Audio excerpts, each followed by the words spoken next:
Hello students, कैसे हैं आप सब लोग। उम्मीद करती हूँ सब अच्छे होंगे और स्वस्थ होंगे। मैं Meena Rana ICT virtual class में आपका स्वागत करती हूँ। स्टूडेंट्स, हम पढ़ रहे हैं क्लास 6 की हिंदी। हिंदी व्याकरण में हम विकारी शब्द पढ़ रहे थे और जिसमें हमने प्रीवियस लेक्चर में यहाँ पर संज्ञा शुरू किया था। तो आइए, हमने संज्ञा और संज्ञा के भेद पढ़ लिए थे और आज की क्लास में हम यहाँ पर भाववाचक संज्ञा बनाना सीखेंगे। तो चलिए चलते हैं स्मार्ट बोर्ड पर।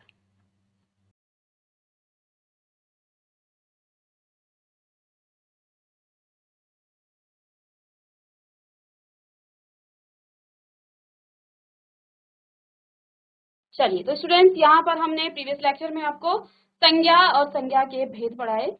संज्ञा क्या होता है? किसी व्यक्ति, वस्तु, स्थान, जानवर, भाव, गुण आदि के नाम को हम क्या कहते हैं? संज्ञा कहते हैं। संज्ञा के 5 भेद बताए थे, जिसमें आपका पहला व्यक्तिवाचक संज्ञा, दूसरा जातिवाचक, भाववाचक, समुदायवाचक या समूहवाचक या फिर द्रव्यवाचक संज्ञा, पांचों यहाँ पर आ जाता है। तो व्यक्तिवाचक संज्ञा, जिसको आप अंग्रेजी में प्रॉपर नाउन भी कहते हैं, नाउन पढ़ते हैं आप तो वहां पर टाइप ऑफ नाउन आप पढ़ते हैं।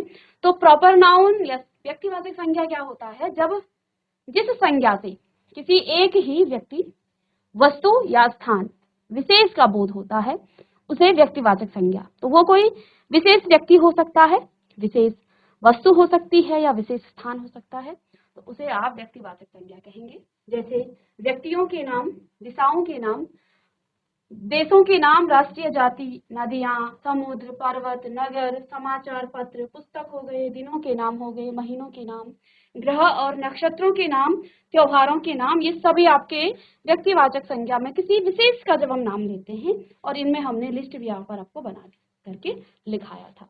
दूसरा था आपका जातिवाचक संज्ञा या कॉमन नाउन। ठीक है, तो जो संज्ञा शब्द किसी एक ही प्रकार के व्यक्ति या वस्तु का बोध कराते हैं, उसे या उन्हें जातिवाचक संज्ञा कहते हैं। जैसे व्यक्ति, मनुष्य हो गया, पहाड़, नदी, भाई बहन, मामा चाचा, बेटा बेटी, माता पिता, मंत्री, पंडित, जुलाहा, बाबू, प्रोफेसर, शिक्षक, कवि, लेखक, पुस्तक, घोड़ा, काय, ये सभी जो हैं आपके जातिवाचक संज्ञा में आ जाते हैं। फिर नेक्स्ट है आपका भाववाचक संज्ञा, एब्स्ट्रैक्ट नाउन। जिन संज्ञा शब्दों से किसी व्यक्ति, वस्तु या स्थान के गुण, दोष, धर्म, अवस्था और भाव आदि का बोध हो, उन्हें भाववाचक संज्ञा कहेंगे।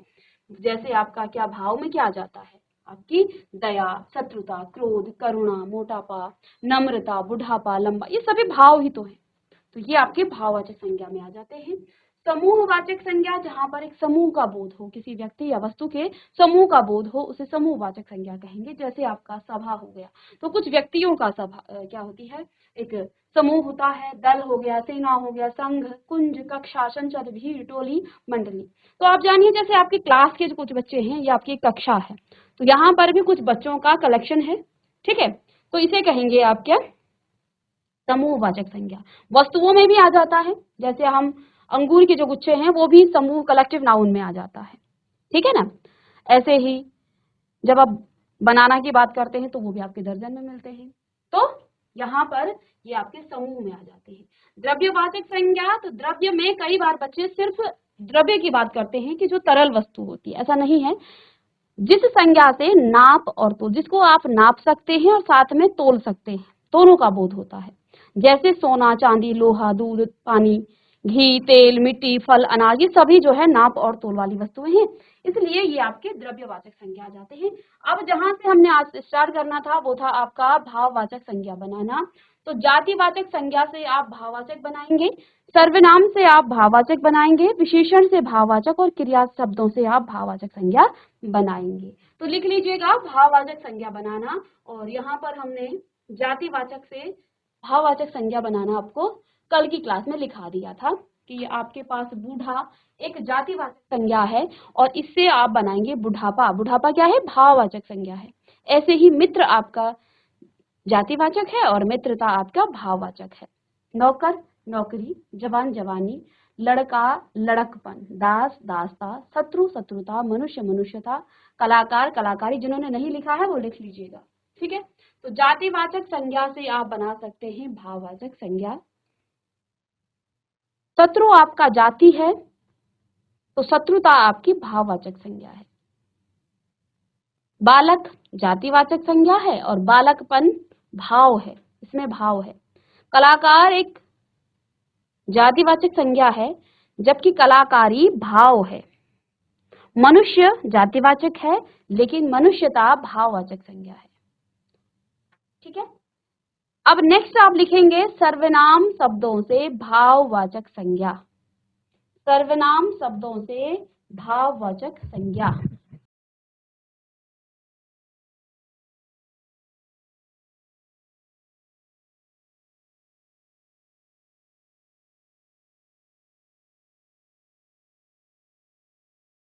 तो सर्वनाम आपका सर्व जैसे क्या है? सर्वनाम है, निज सर्वनाम है। सर्व से आप भाववाचक बनाएंगे सर्वस्व। सर्व का भाववाचक संज्ञा बनेगा सर्वस्व।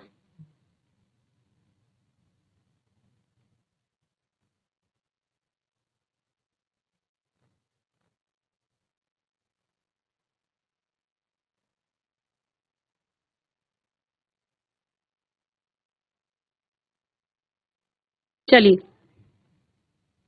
नेक्स्ट है आपका स्व।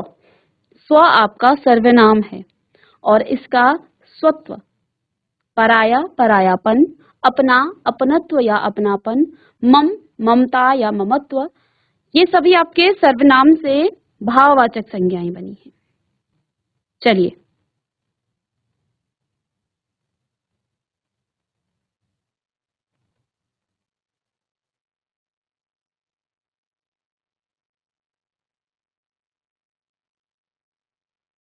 चलिए नेक्स्ट है आपका सर्वनाम के बाद विशेषण। विशेषण से भी हम भाववाचक संज्ञा बना सकते हैं। विशेषण से भी हम भाववाचक संज्ञा बना सकते हैं। ठीक है। विशेषण से भाववाचक संज्ञा, जैसे आपका लाल क्या है? विशेषण शब्द है। यहाँ पर लाल आपका विशेषण शब्द है। ठीक है। तो लाल का लालिमा आपका भाव प्रकट करता है। देखो लाल तो आपका विशेषण है, आप किसी व्यक्ति या वस्तु की विशेषता बताएंगे लाल। ठीक है। लेकिन लालिमा भाव को प्रकट करता है। लालिमा आपकी भाव को प्रकट करता है। सुंदर क्या है? विशेषण। और विशेषण क्या होता है? जो संज्ञा और सर्वनाम की विशेषता बताता है। तो हम सुंदर किसे कहेंगे? किसी व्यक्ति को कहेंगे, किसी वस्तु को कहेंगे। ठीक है। तो सुंदर का सुंदरता, सुंदरता में भाव प्रकट होता है। यहाँ पर कोई भी आपका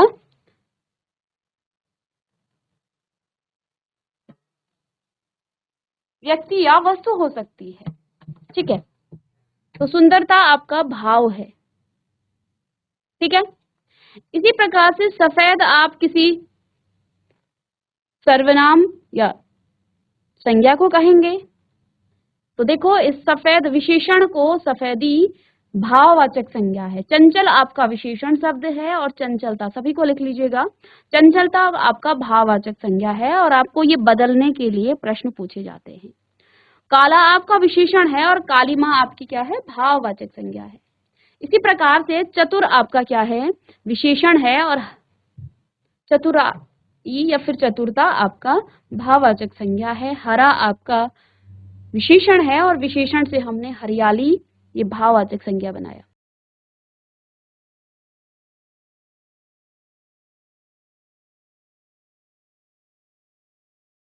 विनम्र, विनम्रता, विनम्र विशेषण शब्द है और विनम्रता आपका भाववाचक संज्ञा है। मोटा विशेषण है, मोटा शब्द विशेषण और मोटापा आपका भाववाचक संज्ञा है। मीठा विशेषण शब्द, स्वस्थ विशेषण और सर्द आपका विशेषण। ऐसे ही मिठास, स्वास्थ्य और सर्दी ये सभी आपके भाववाचक संज्ञा है। लालिमा हो गया, सुंदरता, सफेदी, चंचलता, कालीमा, हरियाली, चतुरता या चतुराई, विनम्रता, ये सभी आपके भाववाचक संज्ञा में आ जाते हैं। इसी प्रकार से थकना, तो भाववाचक में थकावट, मारना मार, जीतना जीत, चुनना चुनाव, सजाना सजावट, हंसना हंसी, भूलना भूल, दौड़ना दौड़, खेलना खेल, उड़ना उड़ान, ये सभी आपके यहाँ पर क्रिया शब्द से। देखो थकना शब्द क्या है? ये क्रिया है। मारना, जीतना, चुनना, सजाना, हंसना, भूलना, दौड़ना, खेलना, उड़ना, ये सभी क्रिया है। इनसे काम के होने या करने का बोध होता है। ठीक है, तो ये शब्द आपके क्रिया हैं और क्रिया से हमने किसमें बदला? क्रिया से हमने बदला भाववाचक संज्ञा में। चलिए, क्रिया को आपने भाववाचक संज्ञा में यहाँ पर परिवर्तित किया है।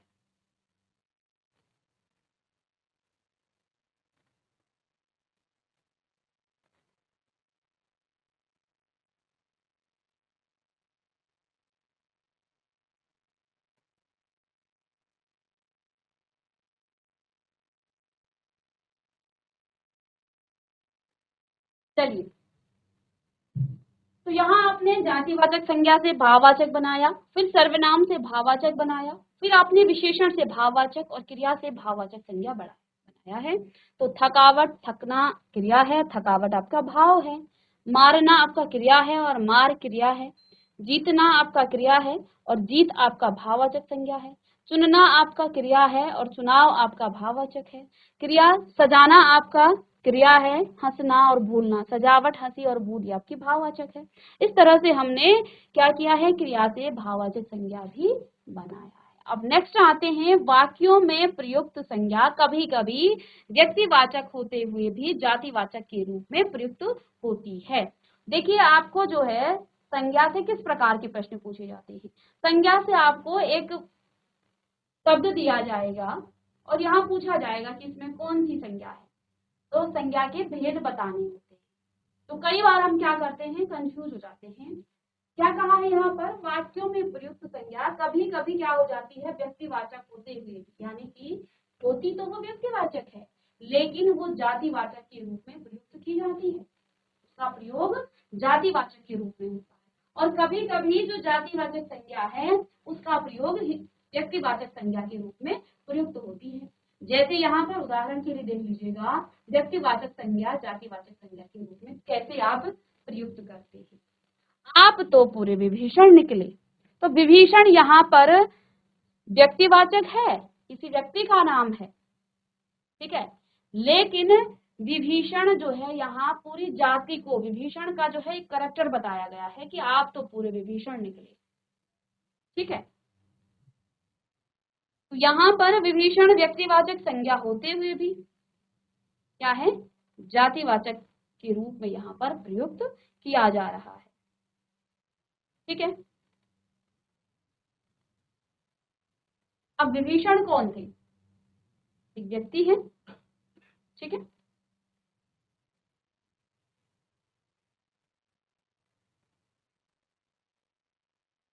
आपके विभीषण कौन है?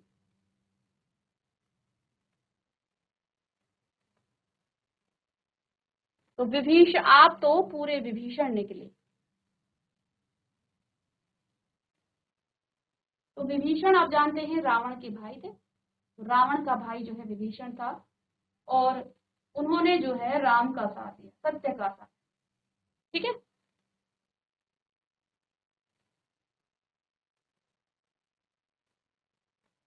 चलिए, तो यहाँ पर विभीषण तो एक व्यक्ति का नाम है जो कि रावण का भाई था। शब्द व्यक्तिवाचक होते हुए भी यहाँ जातिवाचक संज्ञा के रूप में प्रयुक्त हुआ है। तो यहाँ पर विभीषण व्यक्तिवाचक नहीं बल्कि जातिवाचक, क्योंकि विभीषण जो है पूरी जाति को बताएगा, विभीषण के गुण बताएंगे कि आप तो पूरे विभीषण निकले। ठीक है, दूसरा शब्द है यहाँ, दूसरी चीज है, इस प्रकार से आप कलयुग के भीम हो, आप कलयुग के भीम हो। तो भीम यहाँ है तो व्यक्ति का नाम, पांडवों के भाई, पांडवों में से एक पांडव थे भीम, लेकिन यहाँ भीम को जातिवाचक के रूप में दर्शाया गया है क्योंकि पूरी जाति के लिए कहा गया है, पूरे एक गुण बताया गया कि भाई आप भीम की तरह बलवान हो।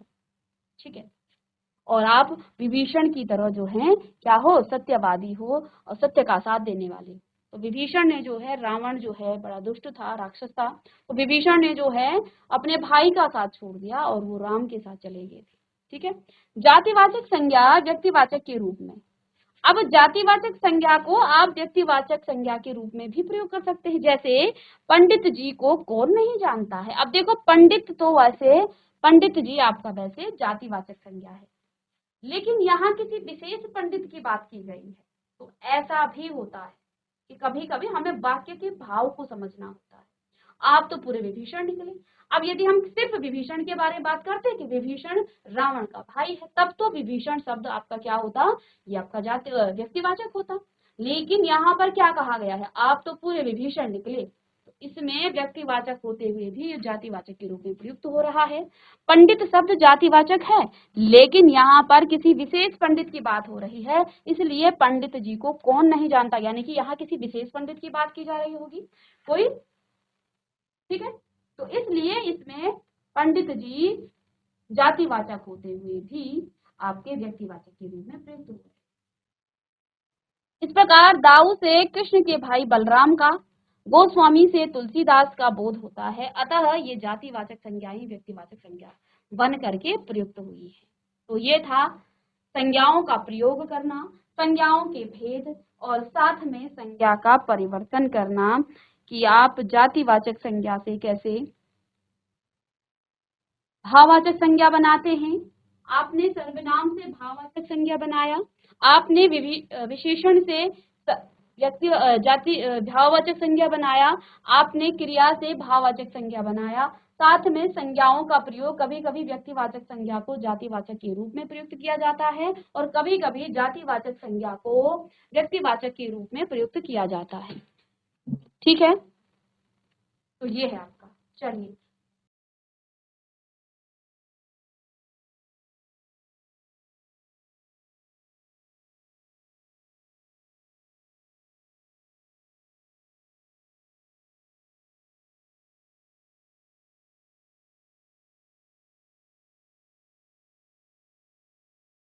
चलिए नेक्स्ट है आपका, अब आपने संज्ञा के सारा यहाँ पर कॉन्सेप्ट पढ़ लिया है। अब यहाँ कुछ अभ्यास प्रश्न हैं जो कि आपकी संज्ञा से आधारित हैं, संज्ञा पर आधारित हैं। चलिएगा, पहला प्रश्न है यहाँ बहुविकल्पी प्रश्न है, मल्टीपल टाइप क्वेश्चंस हैं। प्रश्नों में आपको एक प्रश्न के 4 उत्तर दिए जाते हैं। इन चारों ऑप्शन में से, इन चारों विकल्प में से एक विकल्प आपका सही होता है। तो लिखा है किसी व्यक्ति वस्तु स्थान के नाम को कहते हैं, क्या कहते हैं, किसी व्यक्ति वस्तु स्थान के नाम को कहते हैं, क्या कहते हैं। तो हमने अभी अभी पढ़ा कि किसी व्यक्ति वस्तु स्थान के नाम को हम संज्ञा कहते हैं। तो चलिए आपका ऑप्शन 100 यहाँ पर करेक्ट है। तो क्या कहा जाता है, संज्ञा मीठा शब्द से बनने वाली भाववाचक संज्ञा। तो मिठाई तो नहीं बनती है, मिठाई तो ये आपकी वस्तु हो गई।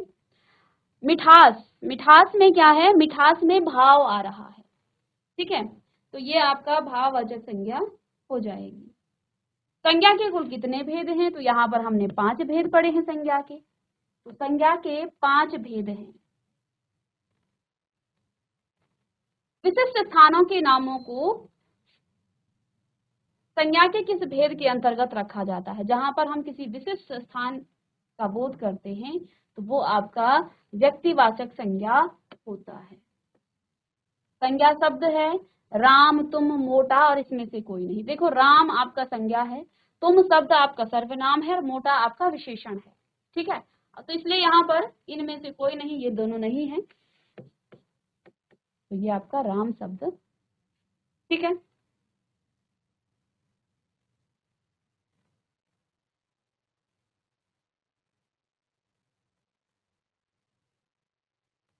चलिए नेक्स्ट प्रश्न है, रिक्त स्थानों की पूर्ति करनी है आपको। तो इसमें देखें, दिशाओं के नाम संज्ञाओं में वाचक संज्ञा में आते हैं। दिशाओं के नाम कौन सी संज्ञा में आते हैं, व्यक्तिवाचक, जातिवाचक, समूहवाचक, द्रव्यवाचक, किसमें आते हैं, या भाववाचक। तो दिशा का नाम जो है, किसी विशेष दिशा का जब हम नाम लेंगे तो वो आपका व्यक्तिवाचक संज्ञा में आएगा, वो आपका व्यक्तिवाचक संज्ञा में आ जाएगा। एक ही प्रकार की व्यक्ति या वस्तु का बोध कराने वाले शब्द को जातिवाचक, अब यहाँ तो सीधा सिंपल सा लिखा है, संज्ञा कहेंगे, जातिवाचक संज्ञा कहते हैं। जिन संज्ञा शब्दों से डैश का बोध हो भाववाचक संज्ञा कहलाते हैं। अब किस किस का भाव में क्या क्या आ जाते हैं? भाव में आपके गुण, दोष,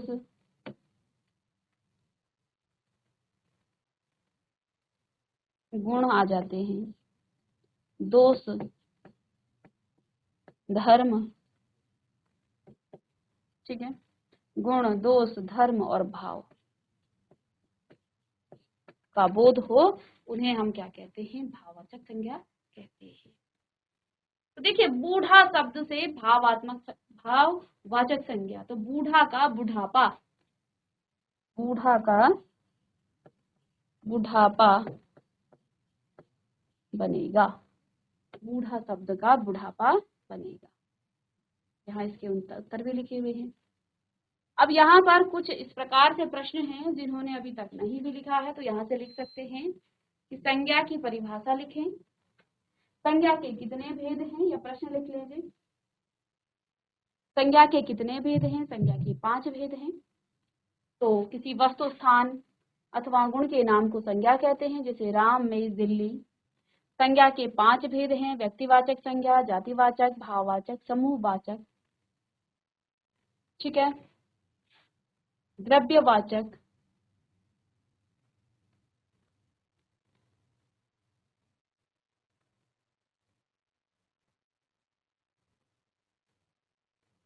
ठीक है। तो व्यक्तिवाचक हो गया, जातिवाचक हो गया, भाववाचक, समूह और द्रव्यवाचक, ये आपके 5 भेद हैं। जातिवाचक संज्ञा किसे कहते हैं? आपके उदाहरण भी लिखने हैं, प्रश्नों को लिख लीजिएगा, बाकी उत्तर आप घर से करके ला सकते हैं। प्रश्नों को लिख लीजिएगा, जातिवाचक संज्ञा किसे कहते हैं। नेक्स्ट प्रश्न है, व्यक्तिवाचक संज्ञा किसे कहते हैं? उदाहरण के साथ आपको लिखना है। नेक्स्ट प्रश्न है आपका, विशेषण शब्दों से भाववाचक संज्ञा बनाना है। तो लाल से, हरा से, ये हमने भी पढ़ा था, सुंदर, स्वस्थ, ठीक है। दिए गए शब्दों के सामने संज्ञा भेद आपको लिखना है, और जैसे आपका व्यक्तिवाचक, जातिवाचक, भाववाचक। तो यहाँ पर नदीस है आपका जातिवाचक, गिरी है आपका जातिवाचक, वन है जातिवाचक, देश जातिवाचक, भास्कर सूर्य को व्यक्तिवाचक, एकता भाववाचक, मन भाववाचक, विश्व भाववाचक, भारत व्यक्तिवाचक, शांति भाववाचक, प्रेम भाववाचक, ललाट जातिवाचक, एकता भाववाचक। तो यहाँ पर संज्ञा के भेद हो गए हैं। इन प्रश्नों को कर लीजिएगा।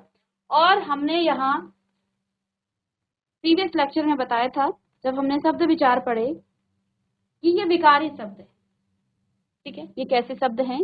विकारी शब्द हैं, और इनमें परिवर्तन या विकार आ जाता है किस आधार पर? लिंग, वचन, कारक और काल के आधार पर। तो इसके बाद आपका स्टार्ट होगा लिंग, और नेक्स्ट क्लास में हम लिंग पढ़ेंगे।